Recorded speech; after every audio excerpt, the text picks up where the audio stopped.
Hello everyone, welcome back to another episode of the Undiluted Word. I am Dara, your host, and I'm excited to get into the topic for this discussion actually. Last time we spoke about waiting for the but. If you're anything like my mother, you might find that concept of waiting a little bit tricky. So in this second episode, we are going to talk about the waiting period, what happens in that waiting room, how we're meant to behave in that waiting room. My prayer is that you'll find this episode encouraging, educating, and enlightening.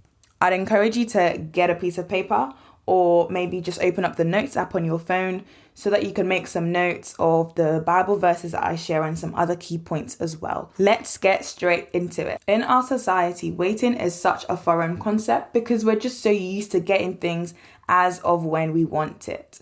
As I said earlier, my mom is not a patient person. Mom, I know you can probably hear me, but it's true. Whenever we go out to maybe get our eyebrows done, if she sees that there's maybe two people in front of her, or maybe even just one person, she doesn't want to do it anymore. Unless she literally walks in there and she's the first person that they're going to call, she doesn't want to wait. She just doesn't understand or appreciate the fact that she has to wait for something sometimes. And I think that's obviously something that my mum does, but I'm sure we can all relate to instances where we do not like to wait, or the concept of waiting just seems really counterproductive in this fast-paced society where you want something, you get it ASAP. For me, I love online shopping because it's just very convenient for me to search through the different pages, see what I want, put it in my basket, then check out and then wait for it to come. But that's the part I hate, waiting for it to come. So thankful that we have next day delivery now. But sometimes once I press checkout, I just feel like the package or my basket should just appear in my room or something, because it's like, why have I now got to wait 3 to 5 working days for my order to come? Like, I've paid, I've given my money, so please send me my stuff. And so a lot of us are, because we're so used to getting things as quickly as we want to, especially if now you have next day delivery. Sometimes you even have same day delivery on Amazon. I thought that was very cool, by the way. When we now have to wait for something a lot longer than we'd usually have to wait, we get really frustrated, and it's just like, why? Other examples of when times that we've had to wait, maybe for healing, for a relationship, new bae, or guidance in work. Maybe you're waiting on God for a job, or you're waiting for some sort of financial breakthrough. I've waited on God several times in my life. Like, I'm not even that old, but I've waited for God so many times. I've waited for God when I've prayed to him about maybe exams, and then the results of them don't come out the way I expected to come out. And I'm just like, God, come through here. When you're going to come through, like anytime today will be good. They're just different seasons in our life where we find ourselves waiting for God to move or to act on our behalf because of what we've maybe asked him in prayer, or just because we're expecting something to happen. Now, I don't know what you may personally be waiting for as you're listening to me right now. God knows what you're waiting for. And I just hope that through what I talk about today, you'll be able to apply that to your situation and know exactly how you should be waiting in this waiting room of life that we all find ourselves in. I think what makes waiting so frustrating is that our human understanding or our human mindset just can't fathom why it is that we have to wait. Like, if there's a possibility of something being able to be actualized, we don't understand the reasons as to why we then have to wait for it to then become a reality. When our anticipation doesn't match that reality, we get frustrated, and then we don't understand the value of waiting. Our human understanding is what makes the waiting period frustrating. Throughout the Bible, there are different examples of people who have had to wait. So this is not a foreign concept. It's not something new in the 21st century just because everything is so fast-tracked now. Like, even back then, people struggle to wait. And you have different lengths of time that people have had to wait for, maybe years, could be days, whatever the period of time. They've all had periods where they've had to wait, be in this waiting room of life. So I'm going to focus on 2 main characters and their waiting periods and try and draw some lessons from their experience. The first character is Abraham and his wife Sarah. Their story can be found in Genesis, so you can make a note of Genesis chapter 18 I'm going to just read the part where the Lord comes to them and gives them this promise. He said in Genesis chapter 18 verses 10, I will certainly return to you according to the time of life, and behold, Sarah your wife shall have a son. Sarah was listening in the tent door which was behind him. Now Abraham and Sarah were old, well advanced in age, and Sarah had passed the age of childbearing. Therefore Sarah laughed within herself, saying, after I have grown old, shall I have pleasure, my Lord being old also? My Lord being her husband. And the Lord said to Abraham, why did Sarah laugh, saying, shall I surely bear a child, since I am old? Is anything too hard for the Lord? At the appointed time I will return to you according to the time of life, and Sarah shall have a son. But Sarah denied it, saying, I did not laugh, for she was afraid. And he said, no, but you did laugh. Here we see that God has promised Abraham and Sarah a child. But they don't believe it because their current situation and their current circumstances is basically saying no, it's not possible. Sarah has probably entered menopause, and medically speaking, it's just impossible for her to have a child. And so she's like laughing at this like, yeah, right. And a lot of us are like that as well. God has told us something and has promised us something, but we laugh at it and say, oh, please, you don't know about my situation right now. It's not possible. But who else other than God knows exactly where we are right now, and what he's the one that knows what is possible and not possible. Back to Abraham and Sarah now, because they've been given this promise and in their mind it seems impossible. They then do something a lot of us try to do. We try to help God fulfill his own promises for us. Because Abraham had been promised to be the father of many nations, and they're like, I can't be a father of many nations without any children. So do you know what? We're going to just help you. We're going to help you, God, to actually fulfill this for us. So Sarah gets her maid to go and sleep with Abraham. And you can see this story in Genesis chapter 16, where Abraham goes and sleeps with Hagar. And as a result, they have a child who is named Ishmael. Imagine this. This is where a lot of us fell. God has promised us something, but we get tired of waiting. And so we say, you know what? I'm going to take things into my own hands. I'm going to help God to fulfill his promise for me. God has already told us to cast all our cares and burdens onto him because he will take care of us. What we tend to do is we cast it and say, yep, I'm giving it to you, God. But at the same time, we sort of go around the corner and say, do you know what? The thing I gave you earlier, is there a way that I can maybe deal with that myself? Like, can I just take a bit of that back? Maybe I can help you do this and that and give you this plan of action. And we try and help God to fulfill his own plans for us. Like, logic. Where is the logic? But that is what we tend to do because as humans, we like to be in control at all times. And this is just a flaw in our own being of what we try to do to achieve for ourselves, not knowing that it's only God that can help us achieve that which we cannot do by ourselves. That's the whole reason why I have to cast it upon him. So just like Abraham and Sarah did, we also try to take things into our hands and control the situation and enable those promises to be fulfilled. But in this story, you now see the detrimental effects that this had. Hagar then despised Sarah as a result. Sarah is saying to Abraham, my wrong be upon you. I gave my maid into your embrace, and when she saw that she conceived, I became despised in her eyes. The Lord judged between you and me. But it's like, Sarah, why are you getting annoyed? You're the one that said that Abraham should go and sleep with your maid. And now that she's conceived, or did you not expect for her to conceive? It's like you've tried to do something now. You've apparently achieved what you intended to do, but now you're upset and you're annoyed because of the consequences or the actions that follow from it. So because of that, there's loads of anger and just feelings of hurt towards Hagar and Ishmael, who is her son. And as time goes on now, I think by the time Isaac, which is the promised child, comes, Genesis chapter 21, Isaac is born. In verse 1, it says, the Lord visited Sarah and he had said, and the Lord did for Sarah as he had spoken. For Sarah conceived and bore Abraham a son in his old age, at the set time of which God had spoken to him. Would you look at that? The Lord did for Sarah as he had spoken. If God says he's going to do something, he's going to do it. Just relax, sit back and wait and see what he's going to do for you. You don't try and put yourself in God's shoes now to help yourself achieve what he said he's going to do for you.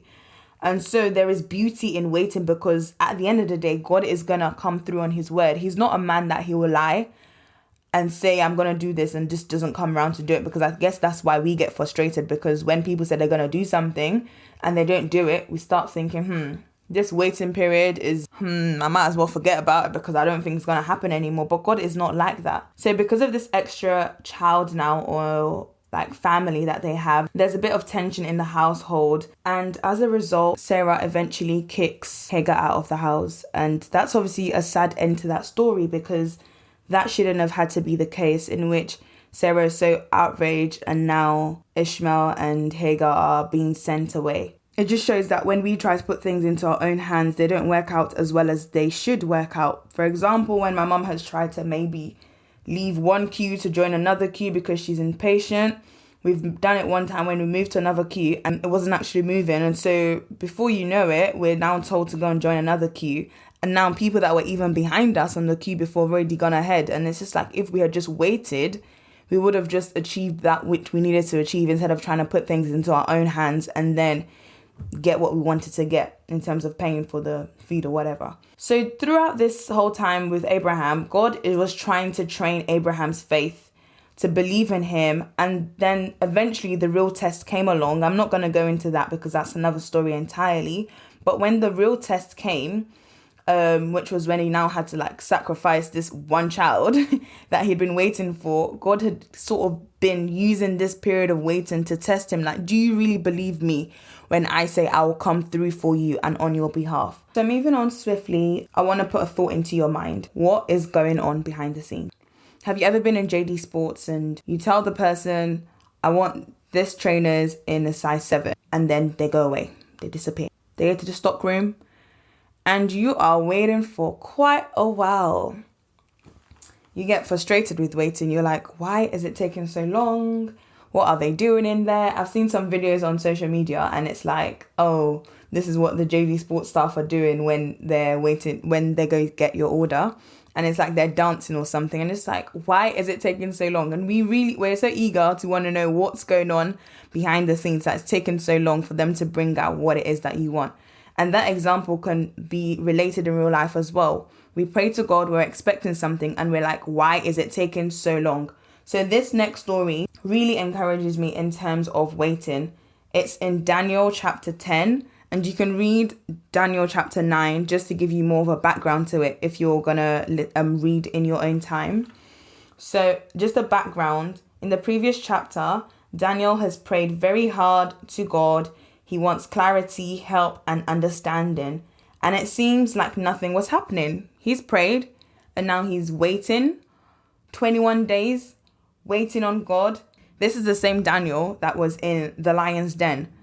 He was in the den praying to God to protect him, obviously, and he was protected. God didn't wait 20 hours, maybe, before he said, I'll protect you now, because by then it probably is a bit too late. So for the fact that he has to wait 21 days, it's a bit strange and frustrating. It's like, come on, I need a response from you, God. Are you there? Can you hear me? And after 21 days, he receives his answer. And that is what I want to show you in Daniel chapter 10, verses 10 to 14. Daniel chapter 10, verses 10 to 14 reads, Suddenly a hand touched me, which made me tremble on my knees and on my palms of my hands. And he said to me, O Daniel, man greatly beloved, understand the words that I speak to you and stand upright, for I have now been sent to you. While he was speaking this word to me, I stood trembling.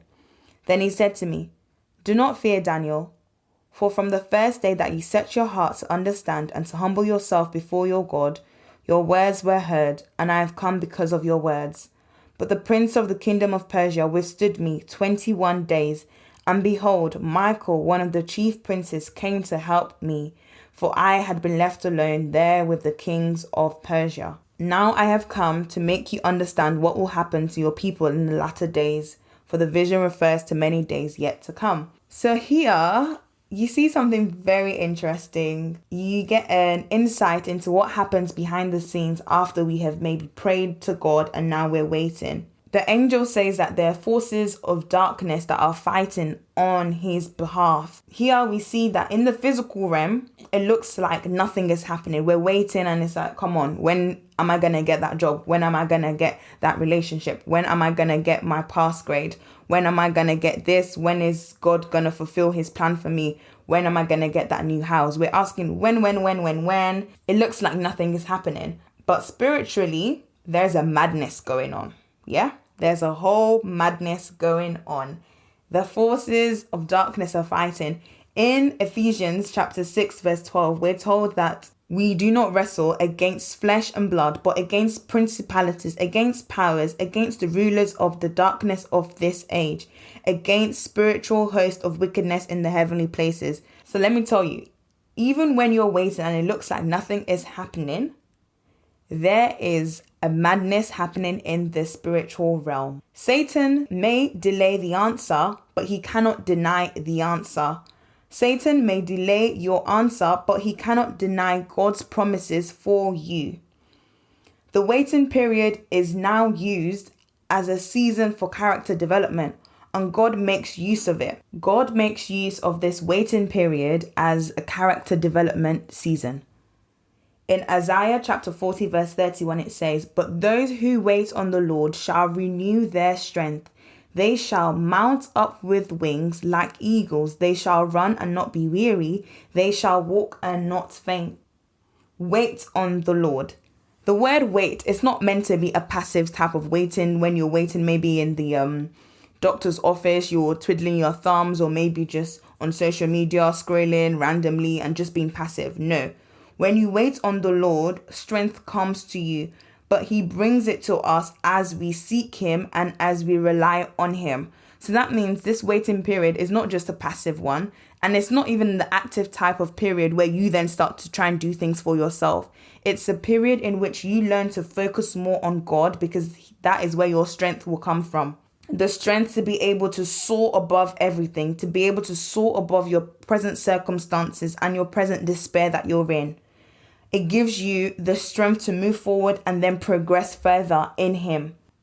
And so it's vital to set our mind on God, because that is where our strength comes from. The waiting period is developmental. It's not detrimental.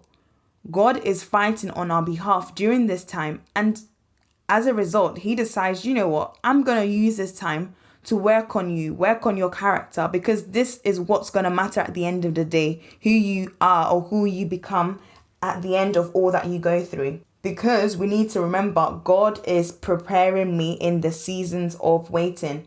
In Romans chapter 8, verse 24 to 28, in the Message version, it's so beautifully said. I love it so much.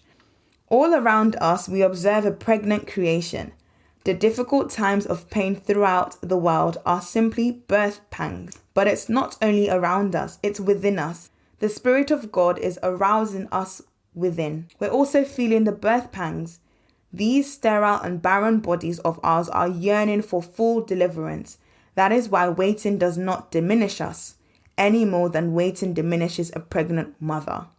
We are enlarged in the waiting. We, of course, don't see what is enlarging. But the longer we wait, the larger we become, and the more joyful our expectancy.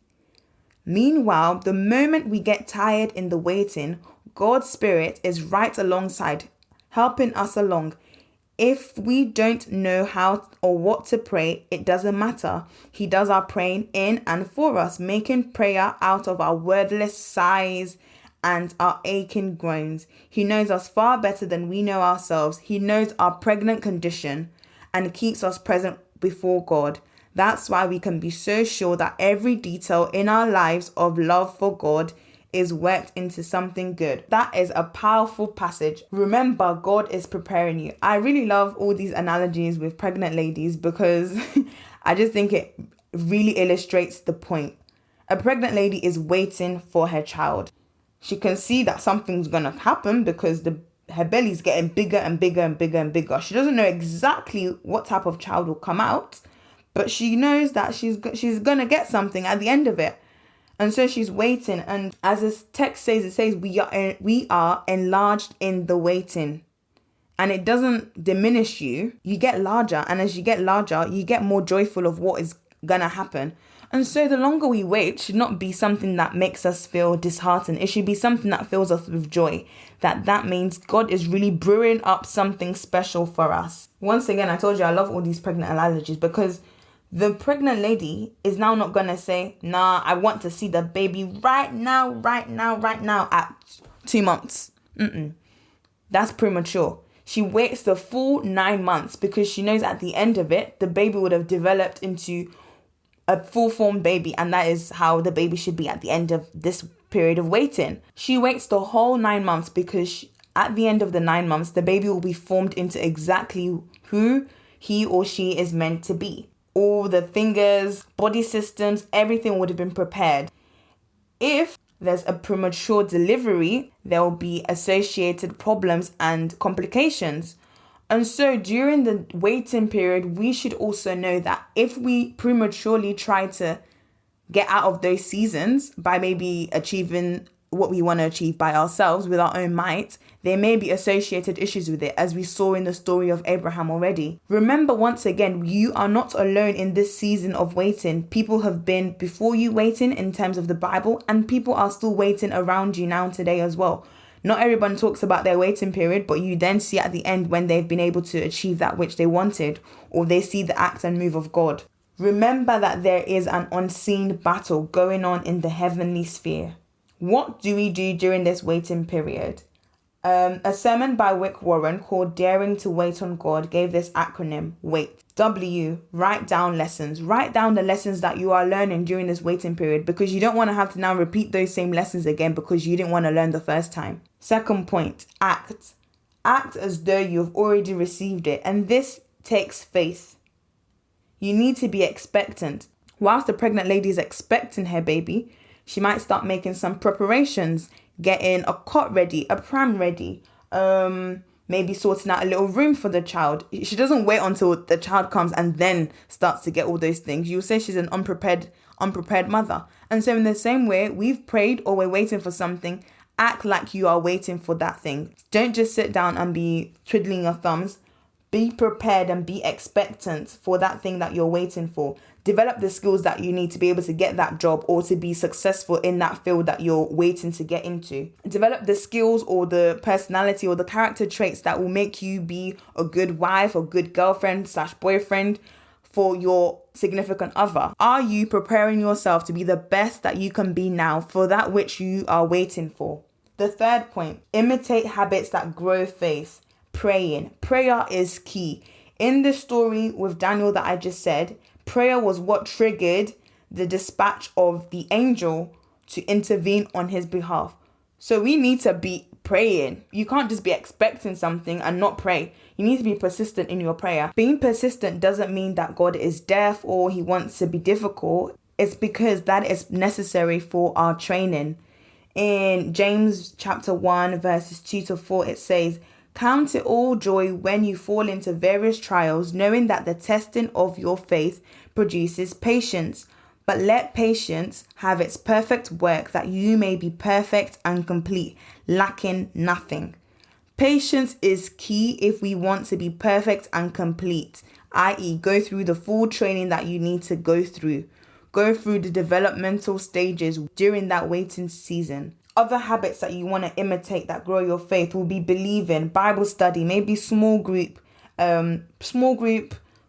discussions. Very, very important to just keep that faith going. Hearing about other people's waiting seasons and how God has come through for them will give you encouragement as well during your season.